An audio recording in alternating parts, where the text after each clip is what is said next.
America, Russia और China के बाद इंडिया दुनिया का चौथा ऐसा कंट्री बन चुका है जिसने हाइपरसोनिक मिसाइल अपना टेस्ट किया है, और ये बहुत बड़ी बात है। इसका मतलब ये है कि दुनिया में इस समय सिर्फ 4 ऐसे कंट्रीज हैं जिनके पास अपने खुद के हाइपरसोनिक मिसाइल हैं। भाईजान हमारे पास जज्बा बहुत है। अब भाई फिर अभी वो यही बात है, जज्बे से हम जज्बा है तो क्या? जज्बा इसलिए है कि जो पढ़े लिखे हैं वो तो कुछ कर रहे नहीं, अच्छा, जो अनपढ़ है वो उनमें जज्बा है, ठीक है। वो क्या कर सकते हैं? कुछ भी नहीं कर सकते। तो जज्बा लेके गली गली हमने नारे लगाने, ठीक है, मगर दुनिया से पीछे रहना है। भारत के वजीर आजम नरेंद्र मोदी जो है, he was getting the most important position. एक तरफ ब्राजील के प्राइम मिनिस्टर थे, प्रेसिडेंट लूला, और दूसरी तरफ अमेरिकी सदर जो बाइडेन, और दरमियान के अंदर नरेंद्र मोदी।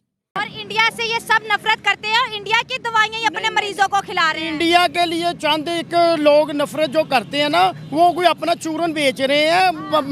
नफरत बनती नहीं है, ना गवर्नमेंट सतह पे बनती है, ना पब्लिक सतह पे बनती है। ये जितनी भी दुकानें यहाँ पे सब चले जाएं, अभी भी इंडिया के प्रोग्राम चल रहे हैं। इसका मतलब ये भी एक मोहब्बत है। ठीक है, हमने भी एटम बम शबे बारात पर चलाने के लिए नहीं रखे हुए। पाकिस्तान के पास भी न्यूक्लियर है, तो हमारे पास क्या है भाई? ये दिवाली के लिए रखा है क्या? अभी आप इंडिया का वीजा फ्री कर दें, अगर आपको गाड़ी में जगह मिल जाए, मुझे नीवी था बैठा दें। क्या बात कर रहे हैं? मुकाबला करे बम बांध के हम चले जाएंगे। ठीक है, बम बांध के चले जाएंगे। वो बम आएगा कहाँ से? हम खुद अपने जिस्म से बांध देगा। वो मैं कह रहा हूँ, वो देखें उनके पास टेक्नोलॉजी चाहिए ना, इंशाल्लाह की मेहरबानी है, जब वक्त आएगा तो बताएंगे इंशाल्लाह। ठीक है, लेकिन हम आपको नहीं अपने लगता मुसलमानों की जज्बे की वजह से इंशाल्लाह कुर्बानी देने के लिए तैयार हैं। क्योंकि आज हम बात कर रहे हैं एक ऐसी बड़ी खबर जिसको देखकर वो ऐसे तमाम देश जो कि हथियारों को एक्सपोर्ट करके काफी मोटा पैसा कमा रहे थे, अब उनके सर में जी बहुत शदीद दर्द होना शुरू हो गया है, क्योंकि भारत ने एक दफा फिर से जी छक्का मारा है। और वो ये है कि ब्रह्मोस के बाद अब आकाश मिसाइल को फर्स्ट टाइम भारत ने जी एक्सपोर्ट कर दिया है आर्मीनिया को, जो कि ईरान के बगल में एक छोटा सा मुल्क है। और आर्मीनिया जी पहला ऐसा मुल्क बना है जिसने भारत का आकाश डिफेंस सिस्टम जी इंपोर्ट कर लिया है। हम अगर देखें तो भारत बिल्कुल उन कंट्रीज की दौड़ में शामिल होता चला जा रहा है जो कि सुपर पावर है, और उनका जो धंधा है, उनकी जो मोटी कमाई का जरिया है, वो हथियार बेचना है। और अगर हम अजरबैजान और आर्मीनिया की बात करें तो दोनों मुल्कों की आपस में बिल्कुल भी नहीं बनती। हेलो दोस्तों, जैसा कि आपने हाईलाइट में देखा, पीएम मोदी G20 समिट के लिए अभी ब्राजील में। इस दौरान पीएम मोदी और इटली के प्रधानमंत्री जॉर्जिया मेलानी की मुलाकात हुई।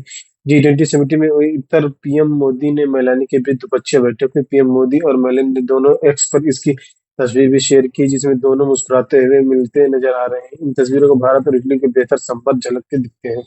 इटली की पीएम जॉर्जिया मेलानी ने जो तस्वीर शेयर की, उसमें दोनों नेता मुस्कुराते हुए गर्मजोशी से हैंडशेक करते नजर आ रहे हैं। इटली के पीएम मेलानी ने कहा कि भारत प्रधानमंत्री मोदी से मिलकर हमेशा बहुत खुशी होती। तो दोस्तों चलिए देखते हैं कि पाक मीडिया इस पर क्या रिएक्शन देता है, उनका क्या कहना है इस वीडियो के बारे में। हमारे यहाँ ना जैज जज्बा पैकेज है। अच्छा, हमें वो जैज जज्बा पैकेज सिखाया गया, ठीक है। अगला उसका मान ही नहीं बताया गया कि जज्बा किसको लेके कहते हैं। ये कहते हैं कि लड़ाई जो है वो बहादुरी है, जंग जो है वो बहादुरी है। अच्छा, मैं कहता हूँ कि सब्र से काम लेना बहादुरी है।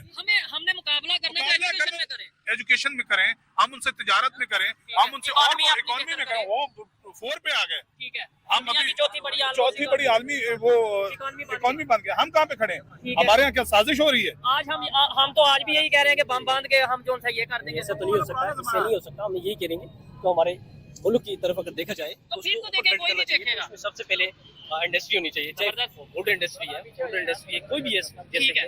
ऐसी चीज है, इस चीज पे तरजीह देनी चाहिए, वर्क करना चाहिए, एजुकेशन पे तरजीह देनी चाहिए। ठीक ठीक है। है, जो इसको मुल्क को, हमारी आवाम को जिससे बेनिफिट हो, उस चीज की तरफ काम करना चाहिए, उसको इम्प्रूवमेंट करना चाहिए। ठीक है। जैसे ऐसे ही है, ठीक है। बेरोजगारी की यही चीज आज हम दुनिया से कितने साल पीछे हैं?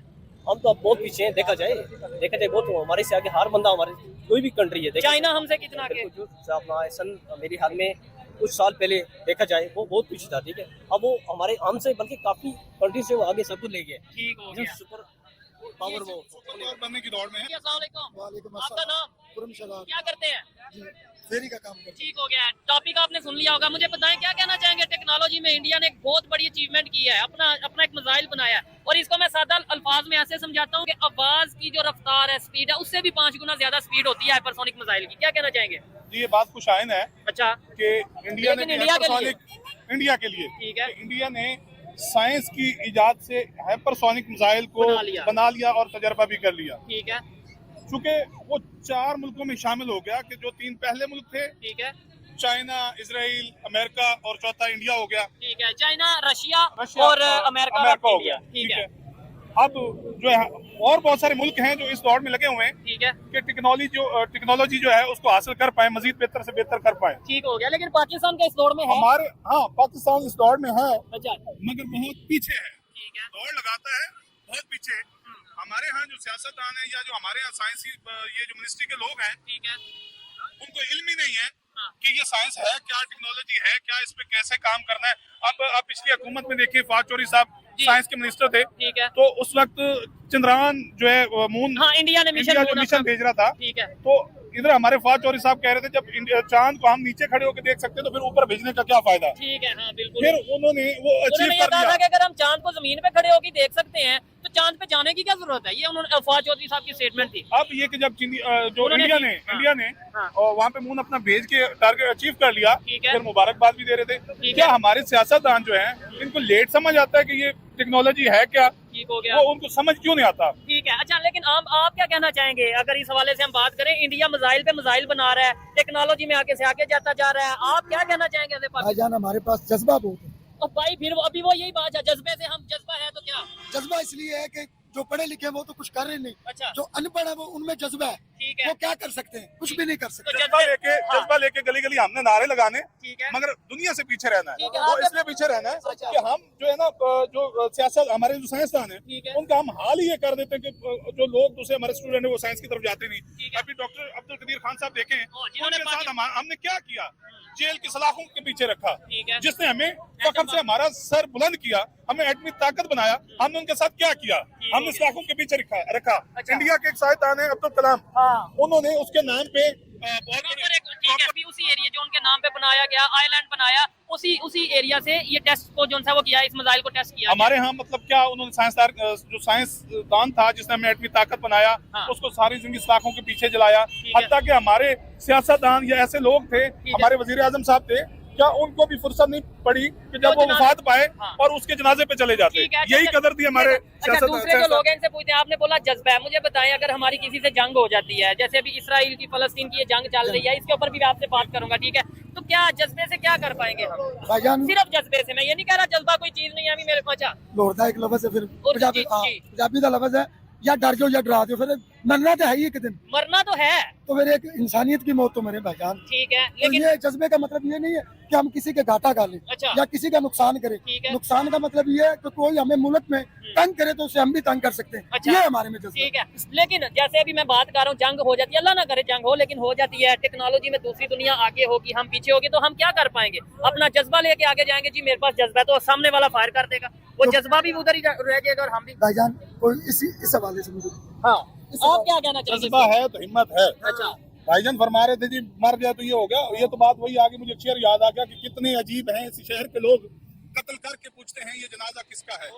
ठीक है, हमें वही जो है जज्बा ही सिखा रहे हैं, हमें वही सारी चीजें बता रहे हैं जो हमें खुद ही नहीं, ये जज्बा हम ये फलस्तीन और इसराइल का जो मामला है, अच्छा, उसी बात पे आ रहा हूँ। जी, अब इसराइल एक छोटा सा मुल्क है, ठीक है, मगर टेक्नोलॉजी में नंबर 1 है। ठीक है, हम और इस्लामिक कंट्री तकरीबन कोई 57 है, ठीक है, हम सब मिलके उनके साथ आगे खड़े नहीं हो रहे, वो हम सबको आंखें दिखा रहे हैं। लोगों को करना है, इन्होंने जी हमला करना है भारत के ऊपर, इसी को गज़वा हिंद कहा जाता है पाकिस्तान के अंदर। इसके साथ साथ प्राइम मिनिस्टर नरेंद्र मोदी का एक बयान बहुत ज्यादा वायरल हो रहा है कि हमारे पास जो एटम बॉम्ब है, जो मिसाइल है, ये हमने दिवाली पर चलाने के लिए नहीं बनाए हैं।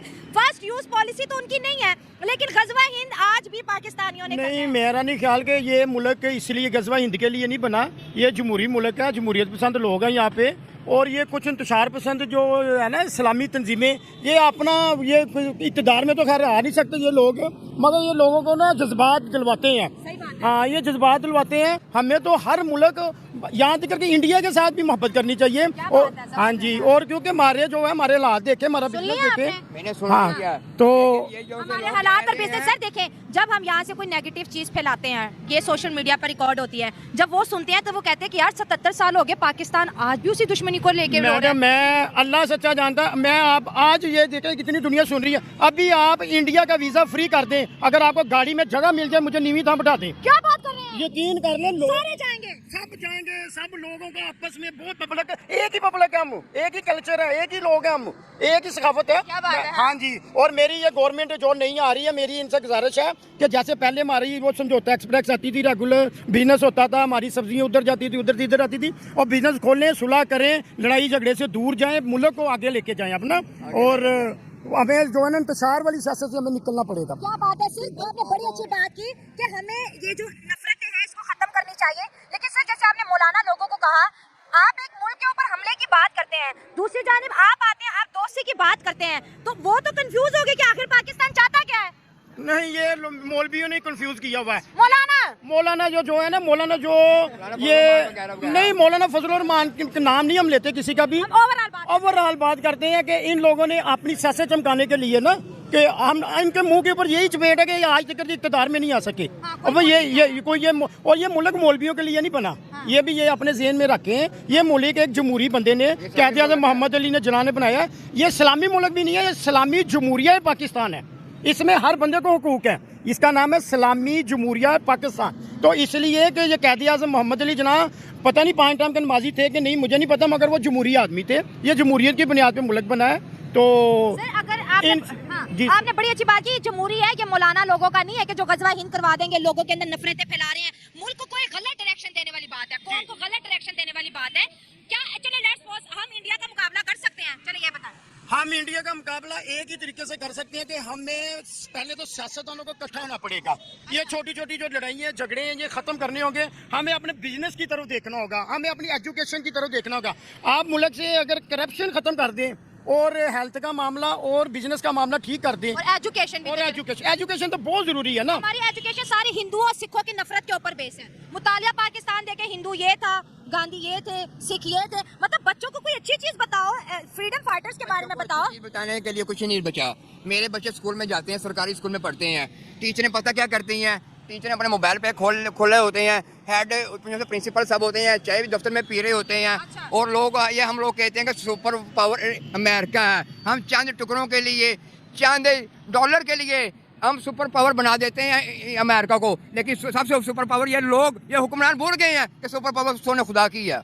अगर सुपर पावर उसने खुदा की अगर याद रखे तो ये कशकोई हमारे पास आज तक टूट जाए।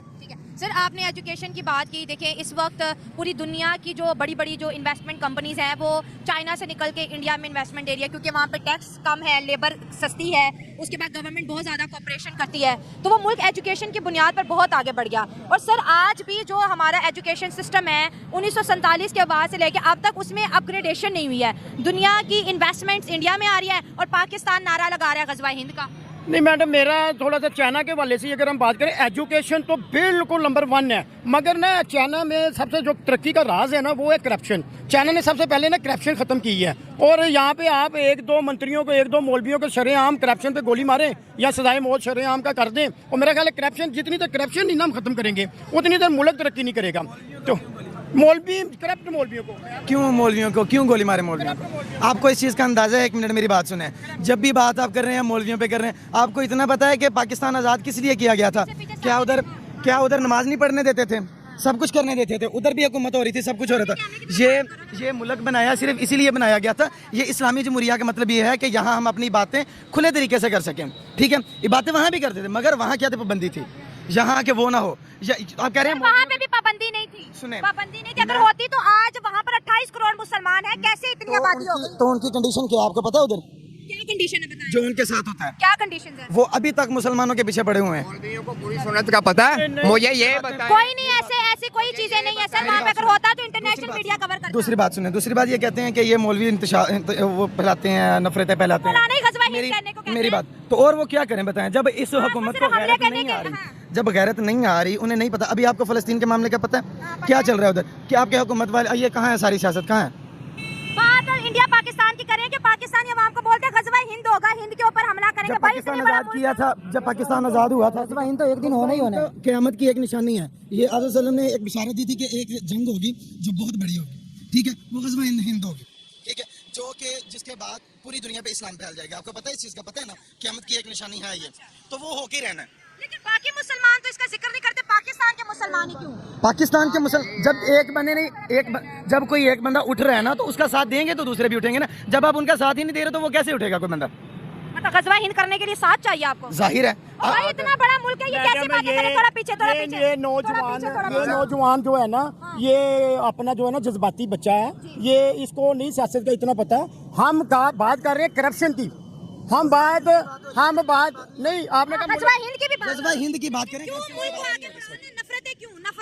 पड़ोसियों से, दीन में तो ये भी है पड़ोसियों से अच्छे ताल्लुकात करो, तो फिर आप इतनी नफरत लेके दिल में क्यों बैठे हैं? इस्लाम तो कहता है नफरत नहीं होनी चाहिए। इस्लाम कहता है पड़ोसियों के घर मुझे इस तरफ आ जाओ। मेरी बात सुनिए, इस्लाम अगर पड़ोसियों के साथ उसमें सलूक का हुक्म देता है ना, तो इस्लाम में इतनी जो जंगें हुई हैं ना, वो भी पड़ोसियों के साथ ही हुई हैं, आपको पता है ना? अच्छा, फिर वो भी पड़ोसियों के साथ ही हुई थी। अगर सिर्फ हुस्न सलूक की जरूरी होता तो फिर जंगें ना होती इतनी। अच्छा, पूरी बात सुन ले। जब भाई ने कहा कि मौलवी गलत बताते हैं, आपने लाजमी किसी मौलवी से पूछना मौलवी का क्या मतलब। मौलवी आवाम ने प्रोफेशनल बनाया मौलवी, कोई मौलवी वो नहीं है। आप खुद क्यों नहीं किताब पढ़े हुए हैं? आप खुद किताब पढ़े, आपको मौलवी के पास जाने की जरूरत ही नहीं पड़ेगी। तो दोस्तों, जैसा कि आपने वीडियो में देखा, पीएम मोदी ने वैश्विक संकट की वजह से खाद्य, ईंधन और उर्वरक संकट ग्लोबल के साउथ देश सबसे ज्यादा प्रभावित है। G20 की चिंताओं के प्राथमिकता देनी चाहिए। ग्लोबल साउथ में भारत, चीन और ब्राजील के सऊदी, कतर जैसे देश आते हैं। नरेंद्र मोदी ने साफ साफ किया कि दूसरे देश की लड़ाई अक्सर ग्लोबल साउथ पर पड़ता है, इसलिए पहले ग्लोबल साउथ के मुद्दे पर पहले ध्यान दिया जाएगा। G20 शिखर सम्मेलन में पहले दिन अपने संबंध मोदी और भारत G20 के लिए जनगठन निर्णय के आगे बढ़ने के लिए ब्राजील अध्यक्षता की सराहना की। उन्होंने कहा कि भारतीय G20 अध्यक्षता के लिए एक पृथ्वी पर परिवार के भविष्य का अहम बातचीत की गुजरता रहा। प्रधानमंत्री नरेंद्र मोदी सामाजिक समस्या के भूख और गरीबी के खिलाफ, लेकिन G20 सत्र में कहा कि यह मैं कहना चाहता हूँ कि वैश्विक संघर्ष वजह से खाद्य, ईंधन और उर्वरक संकट में ग्लोबल साउथ देश सबसे ज्यादा प्रभावित है। इसलिए हमारी चर्चा तभी सफल हो सकती है जब ग्लोबल साउथ की चुनौती प्राथमिकता को ध्यान में रखा जाएगा। तो दोस्तों, वीडियो कैसा लगा अपनी राय कमेंट बॉक्स में जरूर दें। वीडियो पसंद आए तो लाइक और सब्सक्राइब करना ना भूलें।